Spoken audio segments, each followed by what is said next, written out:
यह बात सुन सनकादि कहते हैं, आप बड़े विनीत और विवेकी हैं, सुनिए हम आपको ये सब बताते हैं। श्री हरिद्वार के पास आनंद नाम का एक घाट है।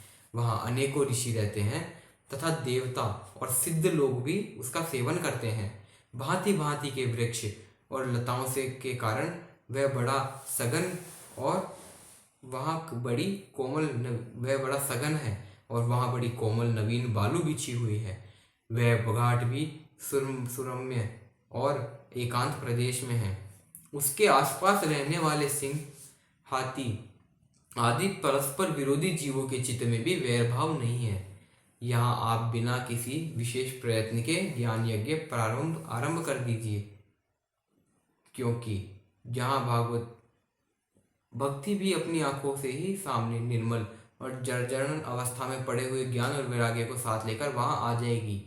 क्योंकि जहाँ श्रीमद् भागवत की कथा होती है वहाँ ये भक्ति आदि अपने आप पहुँच जाते हैं। वहाँ कानों में कथा के शब्द पढ़ने से ही तीनों तरुण हो जाएंगे। सूत जी कहते हैं, इस प्रकार कहकर नारद जी के साथ सनकादि भी श्रीमद् भागवत कथा मृत का पान करने के लिए गंगा तट पर पहुंचे। जिस समय यह तट पर पहुंचे, भूलोक, देवलोक और ब्रह्मलोक सभी जगह कथा का होहल्ला होने लगा। जो भक्त कथा के रसिक थे, विष्णु भक्त थे, वे सभी श्रीमद् भागवत कथामृत का पान करने के लिए सबसे आगे दौड़ कर आने लगे। भृगु, वशिष्ठ, गौतम, मेघातिथि आदि सब अपने अपने पुत्र, शिष्य और स्त्रियों समेत बड़े प्रेम से वहां आए। इनके सिवा वेद, वेदांत आदि सब वहां मूर्तिमान होने लगे। गंगा आदि नदियां, पुष्कर आदि सरोवर, कुरुक्षेत्र आदि समस्त क्षेत्र, सारी दिशाएं, दंडक आदि वन, हिमालय आदि पर्वत, देव, गंधर्व और दानव आदि सभी कथा सुनने के लिए आए।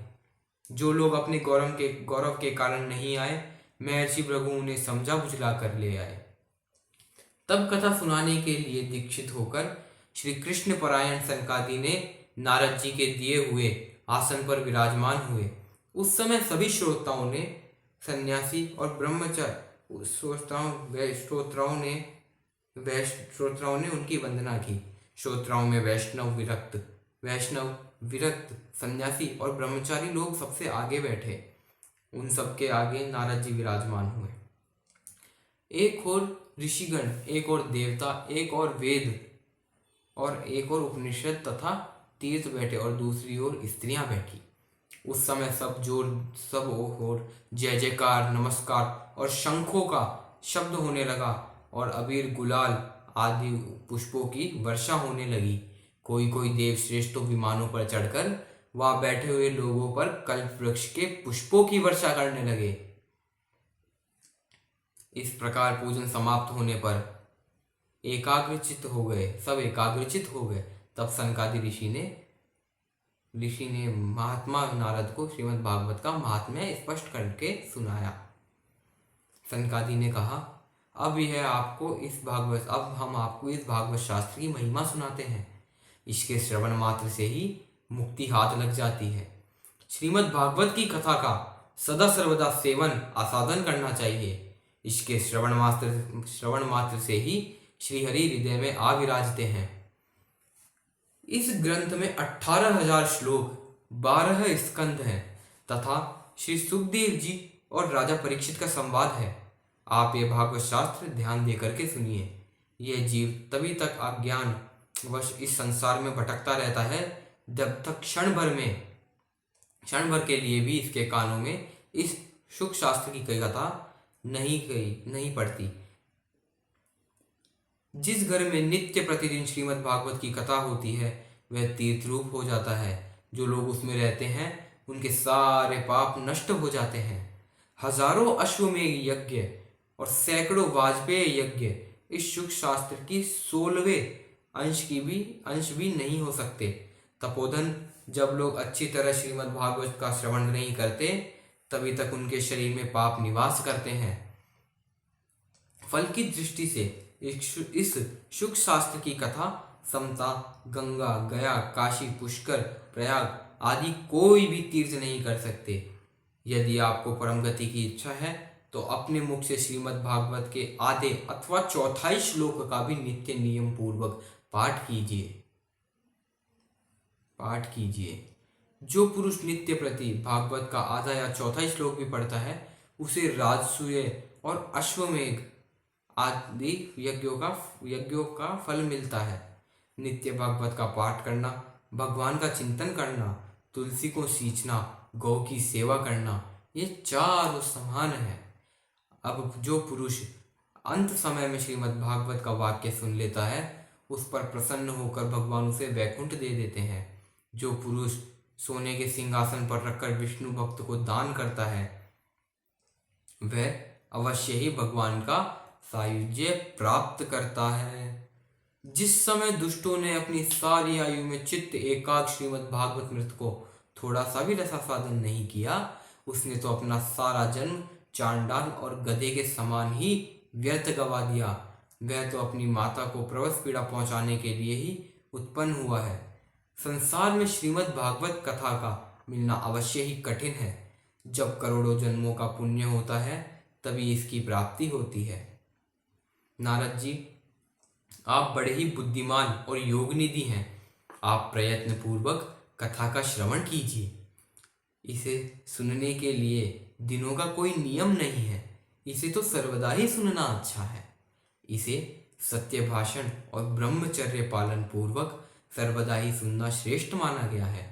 किंतु कलयुग में ऐसा होना कठिन है, इसलिए इसकी सुखदेव जी ने जो विधि बताई है वह जान लेनी चाहिए। कलयुग में बहुत दिनों तक चित्त की वृत्तियों को वश में रखना, नियमों में बंधे रहना और किसी पुण्य कार्य के लिए दीक्षित रहना कठिन है। इसलिए सप्ताह श्रवण की विधि है। मन के असंयम, रोगों की बहुलता और आयु की अल्पता के कारण तथा कलयुग में अनेकों दोषों की संभावना होने के कारण ही सप्ताह श्रवण का विधान किया गया है। जो फल तप, योग्य और समाधि से भी प्राप्त नहीं हो सकता वह सर्वांग रूप सप्ताह श्रवण से ही हो जाता है। सप्ताह श्रवण यज्ञ से बढ़कर है, व्रत से बढ़कर है, तप से कहीं बढ़कर है। तीर्थ सेवन से तो सदा ही बड़ा है। योग से बढ़कर है, यहाँ तक कि ध्यान और ज्ञान से भी बढ़कर है। फिर शौनक जी ने पूछा, यह तो बड़े आश्चर्य की बात है।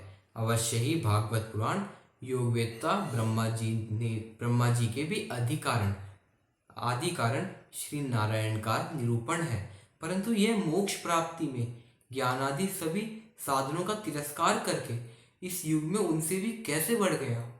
सूत जी कहते हैं, जब भगवान श्री कृष्ण इस धराधाम को छोड़कर अपने नित्य धाम को जाने लगे तब उनके मुखारविंद से एकादश स्कंद का ज्ञान उपदेश सुनकर भी उद्धव जी ने पूछा, गोविंद, अब आप तो अपने भक्तों का कार्य करके परम धाम को पधारना चाहते हैं, किंतु मेरे मन में एक बड़ी चिंता है। उसे सुनकर आप मुझे शांत कीजिए। अब घोर कलिकाल आया ही समझिए। इसलिए संसार में फिर अनेकों दुष्ट प्रकट हो जाएंगे। उसके संसर्ग में जब अनेकों सत्पुरुष भी उग्र प्रकृति के हो जाएंगे तब उनके भार से दबकर यह गोरूपिणी पृथ्वी किसकी शरण में जाएगी। कमलनयन, मुझे तो आपको छोड़कर इसकी रक्षा करने वाला कोई दूसरा दिखाई नहीं देता। इसलिए भक्त वत्सल, आप साधुओं पर कृपा करके यहाँ से मत जाइए। फिर भला आपका वियोग होने पर ये भक्तजन पृथ्वी पर कैसे रह सकेंगे। निर्गुणोपासना में तो बड़ा कष्ट है, इसलिए कुछ और विचार कीजिए। प्रभास क्षेत्र में उद्धव जी के यह वचन सुनकर भगवान सोचने लगे कि भक्तों के अवलंबन के लिए मुझे क्या व्यवस्था करनी चाहिए। शौनक जी, तब भगवान ने अपनी सारी शक्ति भागवत में रख दी। वे अंतर्धान होकर इस भागवत समुद्र में प्रवेश कर गए। इसलिए यह भागवत साक्षात शब्दमय मूर्ति है। इसके सेवन, श्रवण, पाठ का अथवा दर्शन से ही मनुष्य के सारे पाप नष्ट हो जाते हैं। इससे इसका सप्ताह श्रवण सबसे बढ़कर माना गया है और कलयुग में तो अत्यंत साधनों को छोड़कर यही प्रधान धर्म बताया गया है। कली काल में ऐसा धर्म जो दुख, दरिद्रता, दुर्भाग्य और पापों की सफाई कर देता है तथा काम, क्रोध आदि शत्रुओं पर विजय दिलाता है। अन्यथा भगवान की इस माया से पीछा छुड़वाना देवताओं के लिए भी कठिन है। मनुष्य तो इसे छोड़ ही कैसे सकते हैं। सूत जी कहते हैं, जिस समय सनकादि मुनीश्वर इस प्रकार सप्ताह श्रवण की महिमा का बखान कर रहे थे, उसी समय एक बड़ा आश्चर्य हुआ। उसे मैं तुम्हें कब बतलाता हूँ। वहां तरुण अवस्था को प्राप्त हुए अपने दोनों पुत्रों के साथ विशुद्ध प्रेम रूप भक्ति बार बार श्री कृष्ण गोविंद हरे मुरारे, हे नाथ नारायण वासुदेवा आदि भगवान मंत्रों का उच्चारण करती हुई अकस्मात वहां प्रकट हो गई। सभी सदस्यों ने देखा कि परम सुंदरी भक्ति रानी भगवान भागवत के अर्थों का आभूषण पहने वहां पधारी हैं। मुनियों की उस सभा में सभी यह तर्क वितर्क करने लगे कि यह यहाँ कैसे प्रविष्ट हुई। तब सनकादि ने कहा, ये भक्ति देवी अभी अभी कथा के अर्थ से निकली है, सार से निकली है। उनके यह वचन सुनकर भक्ति ने अपने पुत्र समेत अत्यंत विनम्र होकर सनत कुमार जी से पूछा, मैं कलयुग में नष्ट प्राय हो गई थी, आपने कथामृत से सींचकर मुझे फिर पुष्ट कर दिया। अब आप यह बताइए कि मैं क्या करूं।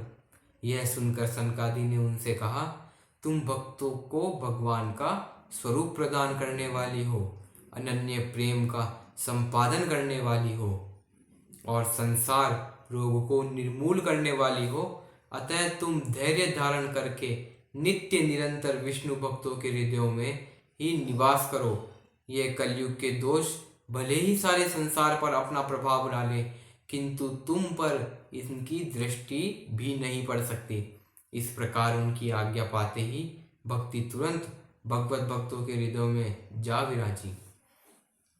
जिनके हृदय में एकमात्र श्रीहरि की भक्ति निवास करती है, वे त्रिलोकी अत्यंत निर्धन होने पर भी परम धन्य है, क्योंकि इस भक्ति की डोरी से बंधकर जो साक्षात भगवान भी अपना परम धाम छोड़कर उनके हृदयों में आकर बस जाते हैं। भूलोक में यह भागवत साक्षात पर ब्रह्म का विग्रह है। हम इसकी महिमा कहाँ तक वर्णन करें। इसका आश्रय लेकर इसे सुनाने से तो सुनने और सुनने वाले दोनों की भगवान श्री कृष्ण की समता प्राप्त हो जाती है। अतः इसे छोड़कर अन्य धर्मों का क्या प्रयोजन है। श्रीमन्नारायण नारायण नारायण भगवत नारायण नारायण।